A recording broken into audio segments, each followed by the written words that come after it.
On Ilum, every Jedi faced the same trial.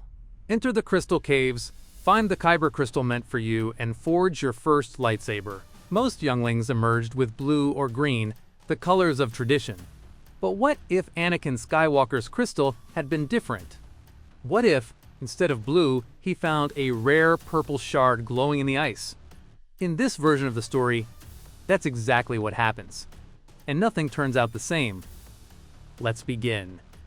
He wasn't just another Padawan. He was the Chosen One, carrying the weight of prophecy and doubt alike. And when he stepped into the cold darkness of the cavern, the Force led him somewhere no one expected. At the heart of the cave, resting on stone, was a crystal glowing violet, brilliant, storm-like, a fusion of light and shadow. When Anakin reached out, the whispers of the cave fell silent, and clarity filled him. He returned to Obi-Wan with the crystal in hand. The Council would see soon enough. This wasn't blue, it wasn't green, it was purple, a color almost no Jedi had ever carried, and for Anakin Skywalker, it changed everything. And they didn't. When Anakin presented the crystal in the temple, whispers echoed through the chamber. A purple saber was a symbol that unsettled them. Blue was the color of guardians. Green, the color of wisdom. Red, the color of corruption. But purple? It sat at the edge of both worlds. It meant balance. It meant a Jedi who could channel the aggression of the dark without succumbing to it. The Masters exchanged wary looks.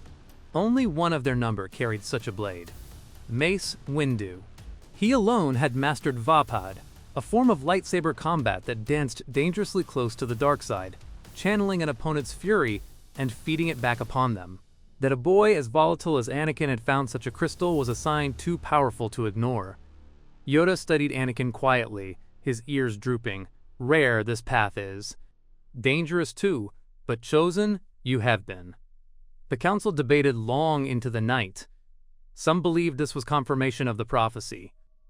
Others worried it revealed Anakin's instability. But, in the end, the Force had spoken. The boy would keep the crystal. When Anakin first ignited his blade, the room filled with violet light. The hum echoed with intensity, sharp yet soothing, like two currents of the Force colliding. He stared at it with awe. This was his saber, his identity, his destiny. But the color wasn't just for show. It carried meaning. A purple blade spoke of boldness, charisma, and passion. Of someone who walked the fine line between restraint and fury. Someone forceful, daring, and relentless. In other words, it described Anakin Skywalker perfectly. From that day, the Council treated Anakin differently. They no longer saw just a gifted Padawan. They saw someone who might follow Mace Windu's path, a warrior who could channel the storm within without letting it consume him. But they also understood what a fragile balance that truly was. For Anakin, the saber became more than a weapon. It was a mirror, and though he didn't realize it yet, that purple glow would shape every choice he made, every battle he fought, and every temptation he faced. Because unlike any other Jedi, his crystal didn't hide what was inside him, it revealed it. The Clone Wars would come soon, and with them, tests that would push Anakin to his breaking point. The violet blade would blaze across countless battlefields, and whispers would follow wherever he went. Some saw it as a beacon of hope, others feared it as a sign of something darker, and all of them were right. Because the truth was simple, a purple Kyber crystal did not make balance easy. It only demanded it, and Anakin Skywalker was about to learn how much that demand would cost. Anakin's new blade was more than a symbol. It became a subject of fascination and concern throughout the Jedi Order. Masters who had once treated him with suspicion now debated what his discovery meant. Was the Force marking him as someone destined to tread the same path as Mace Windu, walking the razor's edge between light and dark? Or was it a warning sign, a crystal flashing violet, because the boy already carried both halves of the Force within him? For Anakin, none of that mattered. All he knew was that the crystal felt like his. Its glow matched the storm he carried inside, his anger, his compassion, his fear, his courage. For the first time since leaving Tatooine, he felt seen by the Force itself. But a blade like this didn't go unnoticed. In the months that followed, Anakin's training changed. He still remained Obi-Wan's apprentice, their bond deepening as master and student, but now the council wanted to shape him differently. They had seen what happened when someone with a purple blade lacked discipline, so they called on others to guide him. Mace Windu was the first. No one understood what Anakin's saber meant better than him. During their sparring sessions, Mace explained the philosophy of Vapad, the combat form that turned an enemy's fury against them, letting the Jedi channel darkness without losing themselves to it. But he also warned Anakin, this is a path only a few can walk. Step too far and you'll fall forever. To Anakin, those words were both inspiring and frustrating. He wanted to prove he could do it, that he could master his emotions without burying them the way Luminara taught or ignoring them the way the Council often insisted.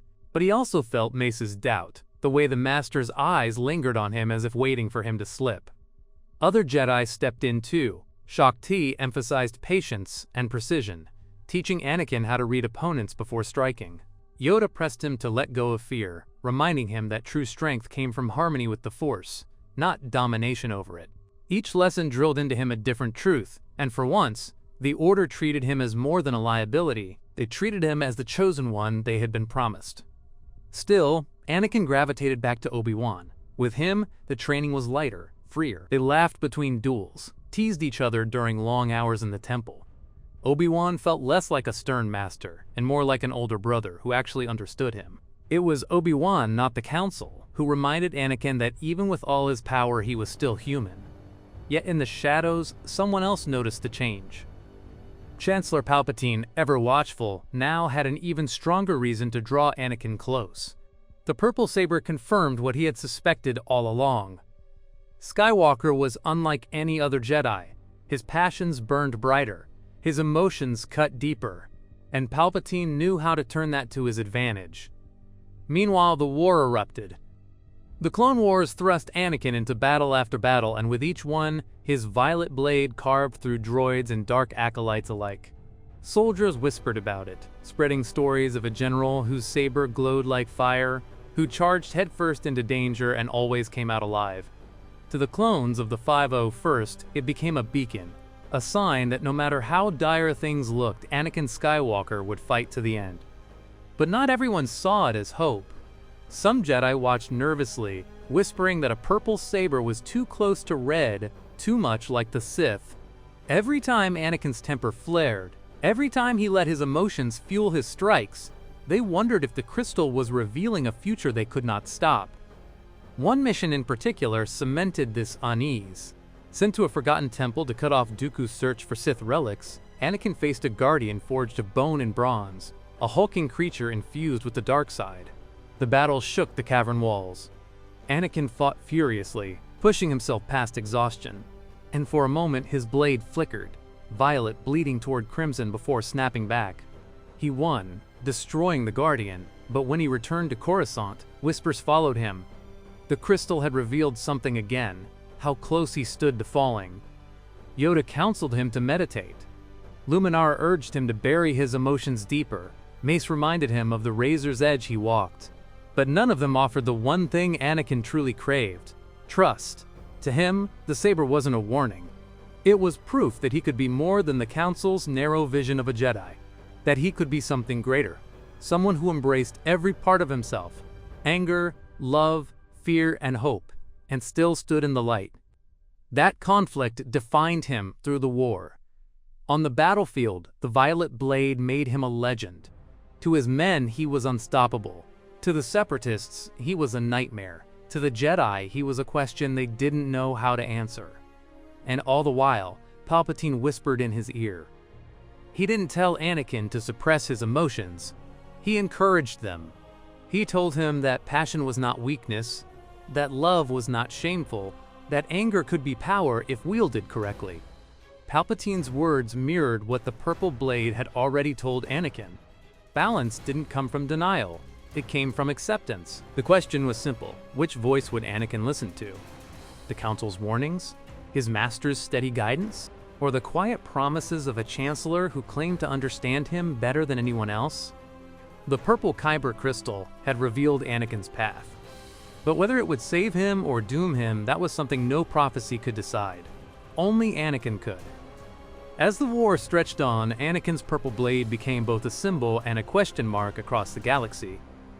On the front lines, clones rallied to it as if the color itself promised victory. To enemies, it was a warning, proof that the Jedi had warriors who didn't just defend, but pursued victory with unrelenting passion. And inside the temple, whispers grew louder. Some masters saw the violet saber as destiny. They thought perhaps the Force had given Anakin the very tool to fulfill the prophecy, to walk the balance no one else could. Others thought it was a danger sign, flashing in plain sight, proof that the boy carried too much of the dark inside him to ever be trusted. And then came the critical moment, the Chancellor revealing himself not as an ally of the Republic but as Darth Sidious. In the timeline we know, Anakin's fear and anger tipped him into Palpatine's hands. But with the purple crystal, things played out differently. The blade itself had forced him for years to confront both halves of himself. He couldn't ignore his darkness, but he couldn't surrender to it either. Where the Council tried to suppress his emotions, the saber had made him face them. So when Palpatine offered him promises of power, of saving Padme through the dark side, Anakin didn't feel the same pull. He had already tasted the edge of that power in battle, and he knew what it cost. The purple blade hummed in his hand, a reminder that his strength came from balance, not submission. Think of the duel in Palpatine's chambers. Mace Windu's amethyst blade locked against Sidious' crimson one, lightning flashing across the room. In the true timeline, Anakin intervened and sealed the Jedi's fate. But here, the moment shifted. He ignited his own saber, its violet glow joining Windu's, two purple blades standing against the Sith. The clash was overwhelming.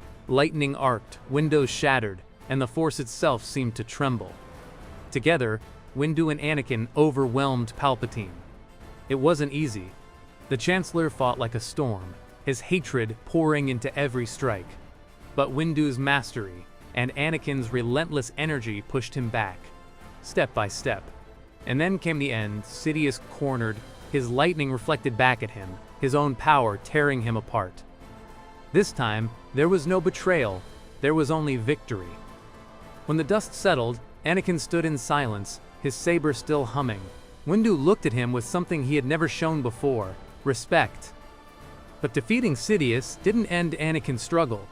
The Clone Wars still raged. The clones had already turned on their generals under the command of Order 66. Jedi were falling across the galaxy. Anakin's role now was not to become the Emperor's apprentice, but to become the chosen one the prophecy promised. His violet blade blazed through legions of troopers, not in anger but in determination, carving paths for survivors to escape.